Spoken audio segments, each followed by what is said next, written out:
నఖానాముద్యోతైః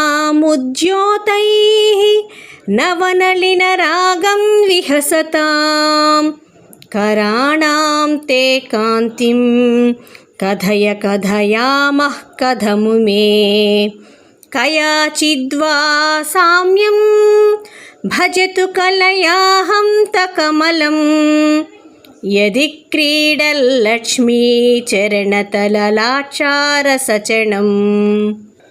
ఈ శ్లోకానికి భావమేమనగా, ఓ ఉమాదేవి, చక్కని గోళ్ల వెలుగులతో కొత్తగా వికసించిన పద్మాల ఎర్రదనాన్ని, పరిహసించే నీ చేతుల కాంతిని ఎలా వర్ణించి చెప్పగలము? పద్మానికి తనలో విహరించే లక్ష్మీదేవి పాదతలంలోని లత్తుకరసం అంటి మరింత శోభతో ప్రకాశించినట్లయితే నీ కరకమలాల కాంతిలో 16వ భాగానికి సరిపోతుందేమో.